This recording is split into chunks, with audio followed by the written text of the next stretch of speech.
So you have enemies. Good. That means you've stood up for something at some point in your life. Paraphrasing Winston Churchill. I've told a story before on my channel, and I'm going to tell it again because I think it bears repeating.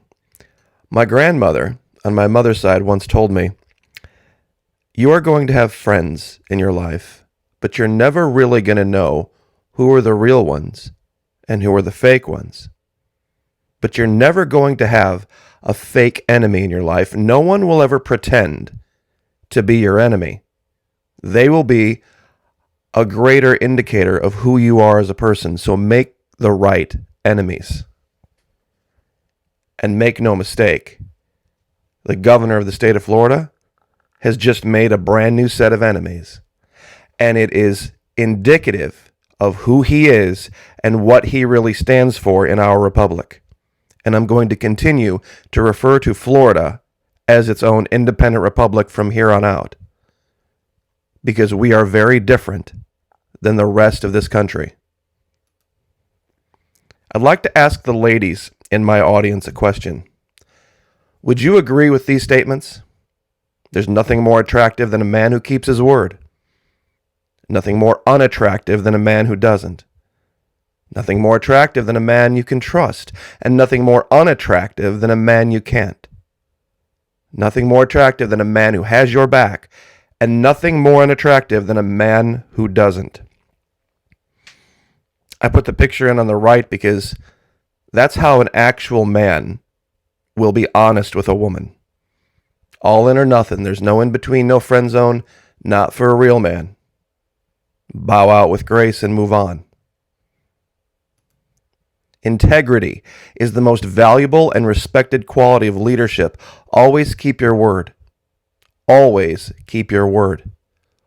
Well, in today's video, there's a group of people who have gone back on their word, who the governor thought at one time might have been allies. That's right. These two people, I've made this allegation before. Trump does not like DeSantis because DeSantis doesn't need Trump's permission or endorsement to continue to govern and lead in our new republic. So he has sent his lackey, Roger Stone, to go after our governor. But in the process, he has once again broken his word. For those of you who haven't heard, Roger Stone, Trump lackey and ally, says he'll run for Florida governor if Ron DeSantis doesn't conduct a vote audit in the state where Trump won by 400,000 votes. Now, it's the details of it. Longtime Trump ally Roger Stone is threatening to run to unseat Florida Governor Ron DeSantis if the latter does not conduct a vote audit in the state. Quote, "I heard Governor Ron DeSantis say that Florida had the most honest election in our history in 2020. Yet I know for a certainty that there are 1 million phantom voters on the Florida voter rolls. These voters simply do not exist. That is a complete and total fabrication and a lie," wrote Stone in his Telegram channel to some 20,000 subscribers. Wow, 20,000. Good for him. On 31 October, quote, "If Governor Ron DeSantis does not order a full audit of the Florida 2020 vote, I may be forced to seek the Libertarian Party nomination for governor in 2022, and Ron can kiss his arrogant Yaley ass goodbye. Hashtag defend Florida." Stone added, "Let me be very clear, Mr. Stone. That will be a cold day in Key West. That will be a very, very cold day that happens." Now, what's the real story? What about these men that don't keep their pledges? And what pledge was this? What did Trump do? How can you tie Trump to this? Well, real simple. Who remembers way back when Trump said, "No third party"? No third party. Trump rolls out starting a new party, fake news. He called it fake news. I remember when he said it. Former President Trump ruled out the possibility of forming a new political party. See, there were folks saying, you know what, we need to get away from the Republicans, get away from the rhinos. We need to start our own third party. And he just absolutely lambasted the idea last January. Many people have forgotten about this. Something called a Patriot Party. Quote from Donald Trump. You know, they keep saying he's going to start a brand new party, Trump said before adding, that was fake news, fake news. We have the Republican Party. It's going to unite and be stronger than ever before. I am not starting a new party. Quote from continuing Donald Trump. Wouldn't that be brilliant? Let's start a new party and let's divide our votes so that you can never win. No, we're not interested in that. Now that should ring a bell. That should ring a bell because back in the primary, way back in 2015, Trump pulled this same game on the Republican Party. They made everyone who was running, everybody who was running for the nomination in 16 sign a pledge. What did the pledge say? The pledge said, number one, let's see if I can find it here. Hold on. I have it here. I promise. Okay. So here's the picture, all these people. And the pledge said that whoever was nominated by the party, everyone else would endorse that person. And that no one who didn't get the nomination would attempt to run as a third party. Here's that actual pledge. I, fill in your name, affirm that if I do not win the 2016 Republican nomination for President of the United States, I will endorse the 2016 Republican presidential nominee regardless of who it is. I further pledge that I will not seek to run as an independent or write-in candidate, nor will I seek or accept the nomination for president of any other party. And then, when it got down to he and Cruz, here's the video. Donald Trump, I renounce my pledge to support GOP nominee. You see, he went on CNN because he had already told all of his followers don't watch CNN, so he could go over there and lie all he wanted to, and he knew nobody would watch. See, he said he was responding to this other idea. One second here. This idea that the GOP reminded him that, hey, our party has the right to choose our own nominees. Our party will choose whoever we want. See, he didn't like that. But now, he didn't like that then, but now he also wants to say that the only party he's ever going to be a part of is the Republican Party. So which is it? And I wonder if he'll disavow Roger Stone's threat against Ron DeSantis, saying he's going to run as a libertarian. See, I don't think he's going to disavow it because I think he's behind it. He's behind it because he's mad. That's why he still lives in New Jersey. You see, the reason I had these other pictures up, let's see if I can find them real quick. What would happen if you bought a car and then all of a sudden you realized that the car salesman fed you a line of garbage and you wanted to go back on your pledge to make the payments? What would happen? Of course, they would take the car back, and they'd have every right to, because that's how that works. What happens if you sign papers for a house, and then down the road you decide, you know what, this house wasn't really what I thought it was, and you stop making the payments, and you go back on your pledge. You go back on your word. Eviction and foreclosure. Now, some people saw me scroll past this and go, what does this have to do with anything? This woman in Orlando, Victoria Treese, was trying to take care of her kids and stay in her home and make her payments. Electric bill, gas bill, phone bill. And so she took a job on OnlyFans, basically. Set up an OnlyFans page to pay her bills when everything hit in 2020. And she did so well that she not only was able to pay her bills, she was volunteering her time at an elementary school. And some petulant busybody found out about this, went and paid for her content, and then took the pictures to the school and threatened to have a temper tantrum. OnlyFans page gets Florida mom banned from volunteering at children's elementary. Volunteering her own time for free at an elementary school. And it was an anonymous letter. And she's suing. Now, some might say, well, I don't know if I believe that Trump would do that. Really?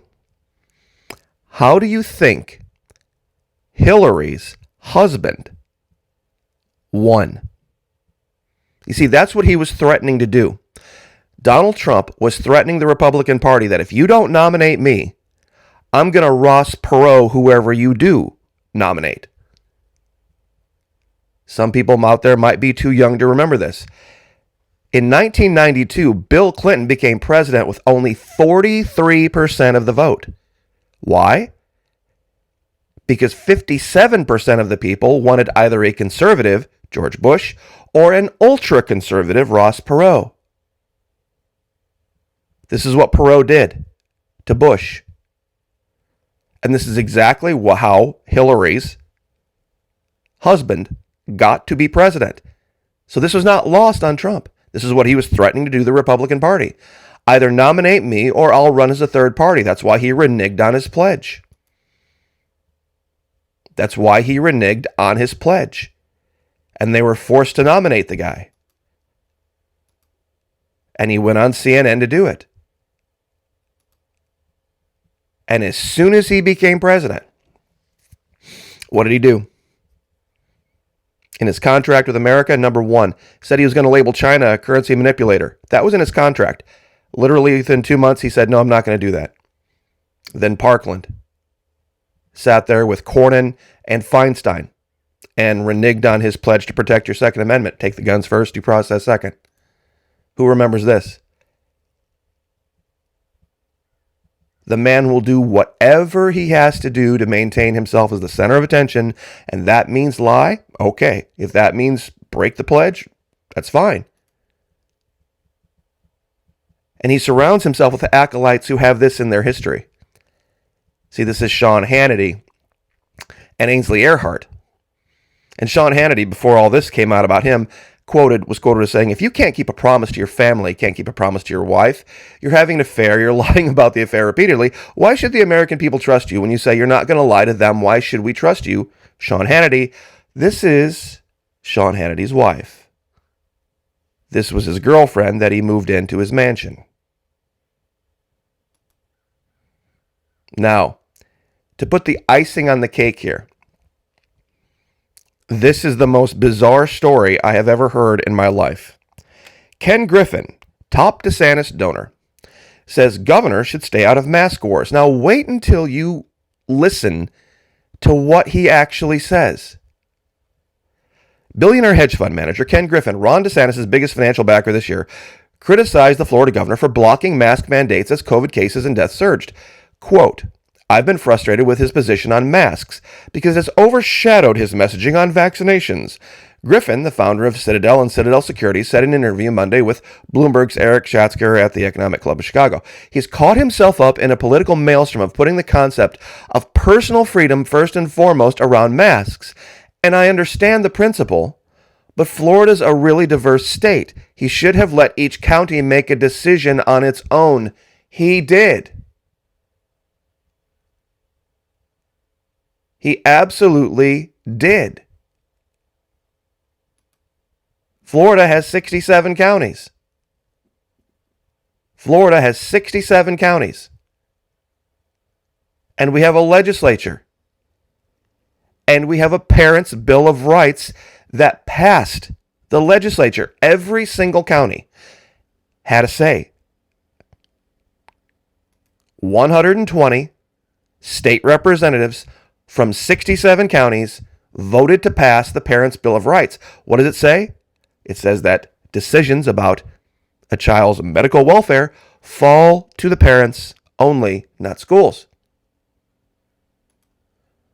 40 senators confirmed that from all 67 counties.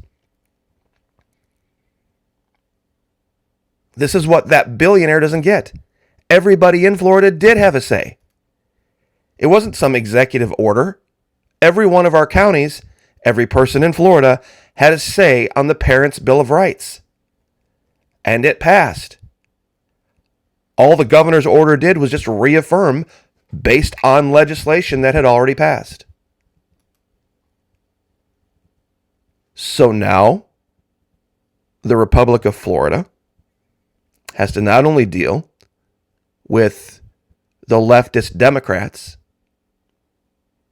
telling lies about our governor, supporting Joe Biden, now we have to deal with the Trumpansies. And I'm going to continue to use that term because they have the mental acumen of a chimp. If you're for Roger Stone doing this, if you're for the statement, kiss his Yaley ass goodbye, if you're for that, you need to get off this channel because you're not going to like it anymore. I don't care if I have to post 3 times a day for the next 2 years. This man will be our governor. Full stop. End of story. And there's a lot of Floridians that'll stand with me. He's kept his word. He's trustworthy. And he's had our back.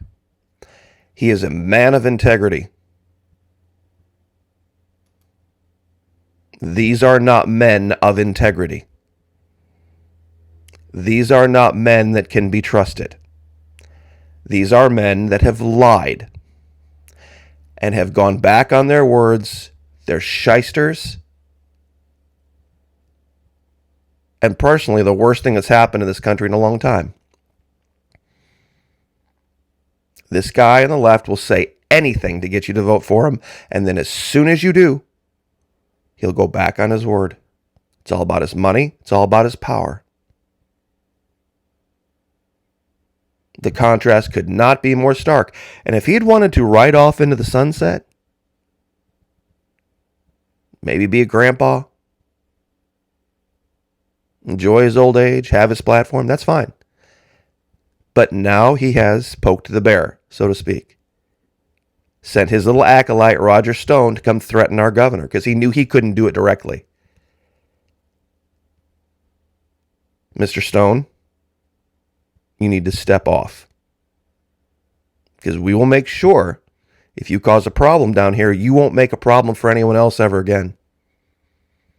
Florida's not playing. Different set of rules. It's a different time.